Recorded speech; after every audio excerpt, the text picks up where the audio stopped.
Hello, this is the start of the City of DeSoto Park and Recreation's Department video training. We will start with how to answer the phone. When answering the phone, you want to keep it professional, focus on the conversation, always identify yourself, answer with an appropriate level of decorum, and listen carefully. Keep it professional. When answering the phone, we don't always know who's on the other end of the conversation. It could be our boss, a customer, one of our colleagues, or even a wrong number.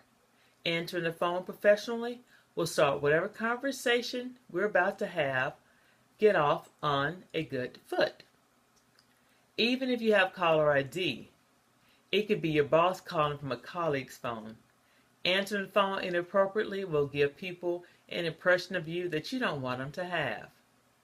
Focus on the conversation. Stop whatever you may be doing and take a brief moment to prepare.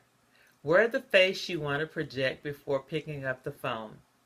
It makes a difference whether you're smiling or frowning.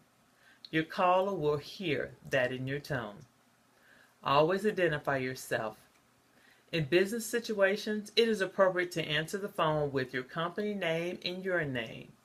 For example, good afternoon. Thank you for calling the City of DeSoto Park and Recreations Department. This is, and say your name. How may I help you? If it's an internal call and you know that someone is calling you from internally, you can answer with your department name and your name. For example, Park and Recreations Department, this is Zinda. How may I help you? This will let your caller know they've reached the right person, the right department, and you're ready to help them. Keeping a friendly, personable tone will make the call much more pleasant for everyone. Answer with an appropriate level of decorum. Try not to speak informally because you never know who the caller is.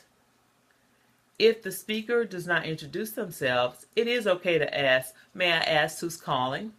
This is an accepted practice that not only lets the caller know that they're being treated personally, it also lets you make a note should you need to contact the person again or transfer them to another line.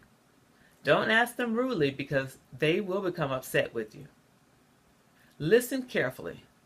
Find out the reason the person is calling and respond appropriately. If the person they're trying to reach is not available, tell the caller, "I'm sorry, Mr. Caller. The person you're trying to reach is not available right now. May I take a message?"